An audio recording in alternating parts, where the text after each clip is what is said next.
ओम नमो शिवाय। श्री रुद्र संहिता प्रथम खंड अध्याय 19वां। गुणनिधि को कुबेर पद की प्राप्ति।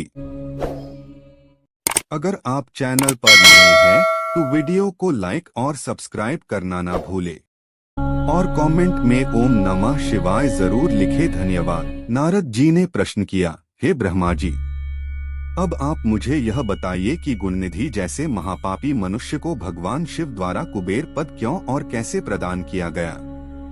हे प्रभु, कृपा कर इस कथा को भी बताइए। ब्रह्मा जी बोले, नारद, शिवलोक में सारे दिव्य भोगों का उपभोग कर वह अगले जन्म में कलिंग के राजा अरिंदम का पुत्र हुआ। उसका नाम दम था। बालक दम की भगवान शंकर में असीम भक्ति थी। वह सदैव शिवजी की सेवा में लगा रहता था। वह अन्य बालकों के साथ मिलकर शिव भजन करता। युवा होने पर उसके पिता अरिंदम की मृत्यु के पश्चात दम को राज सिंहासन पर बैठाया गया। राजा दम सब और शिवधर्म का प्रचार और प्रसार करने लगे। वे सभी शिवालयों में दीप दान करते थे। उनकी शिवजी में अनन्य भक्ति थी। उन्होंने अपने राज्य में रहने वाले सभी ग्रामाध्यक्षों को यह आज्ञा दी थी कि शिव मंदिर में दीपदान करना सबके लिए अनिवार्य है। अपने गांव के आसपास जितने शिवालय हैं, वहां सदा दीप जलाना चाहिए। राजा दम ने आजीवन शिव धर्म का पालन किया। इस तरह वे बड़े धर्मात्मा कहलाए। उन्होंने शिवालयों में बहुत से दीप जलवाए। इसके फलस्वरूप वे दीपों की प्रभा के आश्रय हो मृत्युपरांत अलकापुरी के स्वामी बने। ब्रह्मा जी बोले, हे नारद, भगवान शिव का पूजन व उपासना महान फल देने वाली है। दीक्षित के पुत्र गुणनिधि ने, जो पूर्ण अधर्मी था, भगवान शिव की कृपा पाकर दिक्पाल का पद पा लिया था। अब मैं तुम्हें उसकी भगवान शिव के साथ मित्रता के विषय में बताता हूँ। नारद, बहुत पहले की बात है। मेरे मानस पुत्र पुलस्त्य से विश्रवा का जन्म हुआ और विश्रवा के पुत्र कुबेर हुए। उन्होंने पूर्व काल में बहुत कठोर तप किया। उन्होंने विश्वकर्मा द्वारा रचित अलकापुरी का उपभोग किया।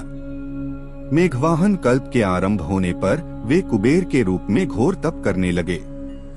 वे भगवान शिव द्वारा प्रकाशित काशीपुरी में गए और अपने मन के रत्नमय दीपों से 11 रुद्रों को उद्बोधित कर वे तन्मयता से शिवजी के ध्यान में मग्न होकर निश्चल भाव से उनकी उपासना करने लगे। वहां उन्होंने शिवलिंग की प्रतिष्ठा की। उत्तम पुष्पों द्वारा शिवलिंग का पूजन किया। कुबेर पूरे मन से तप में लगे थे।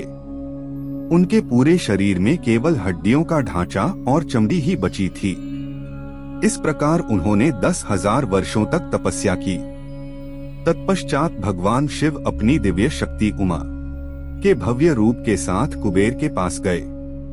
अलकाप्ति कुबेर मन को एकाग्र कर शिवलिंग के सामने तपस्या में लीन थे। भगवान शिव ने कहा, अलकाप्ते, मैं तुम्हारी भक्ति और तपस्या से प्रसन्न हूँ। तुम मुझसे अपनी इच्छानुसार वर मांग सकते हो। यह सुनकर जैसे ही कुबेर ने आंखें खोली तो उन्हें अपने सामने भगवान नीलकंठ खड़े दिखाई दिए। उनका तेज सूर्य के समान था। उनके मस्तक पर चंद्रमा अपनी चांदनी बिखेर रहा था। उनके तेज से कुबेर की आंखें चौंधिया गईं। तत्काल उन्होंने अपनी आंखें बंद कर लीं। वे भगवान शिव से बोले, भगवन, मेरे नेत्रों को वह शक्ति दीजिए जिससे मैं आपके चरणारविंदों का दर्शन कर सकूं। कुबेर की बात सुनकर भगवान शिव ने अपनी हथेली से कुबेर को स्पर्श कर देखने की शक्ति प्रदान की। दिव्य दृष्टि प्राप्त होने पर वे आंखें फाड़ फाड़ कर देवी उमा की ओर देखने लगे। वे सोचने लगे कि भगवान शिव के साथ यह सर्वांग सुंदरी कौन है। इसने ऐसा कौन सा तप किया है जो इसे भगवान शिव की कृपा से उनका सामीप्य रूप और सौभाग्य प्राप्त हुआ है। वे देवी उमा को निरंतर देखते जा रहे थे। देवी को घूरने के कारण उनकी बाईं आंख फूट गई। शिवजी ने उमा से कहा, उमे, यह तुम्हारा पुत्र है। यह तुम्हें क्रूर दृष्टि से नहीं देख रहा है। यह तुम्हारे तप बल को जानने की कोशिश कर रहा है। फिर भगवान शिव ने कुबेर से कहा, मैं तुम्हारी तपस्या से बहुत प्रसन्न हूँ कि तुम समस्त निधियों और गुह्य शक्तियों के स्वामी हो जाओ। सुव्रतों, यक्षों और किन्नरों के अधिपति होकर धन के दाता बनो। मेरी तुमसे सदा मित्रता रहेगी और मैं तुम्हारे पास सदा निवास करूंगा, अर्थात तुम्हारे स्थान अलकापुरी के पास ही मैं निवास करूंगा।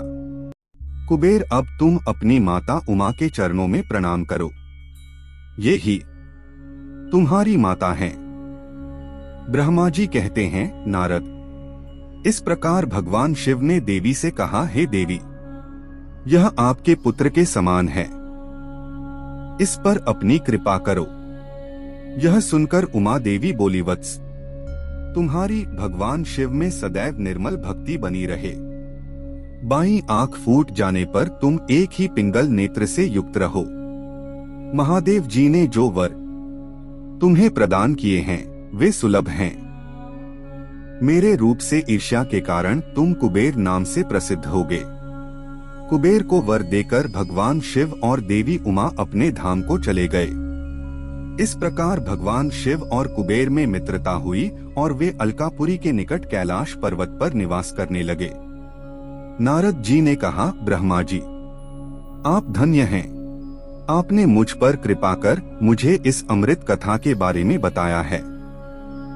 निश्चय ही शिव भक्ति दुखों को दूर कर समस्त सुख प्रदान करने वाली है।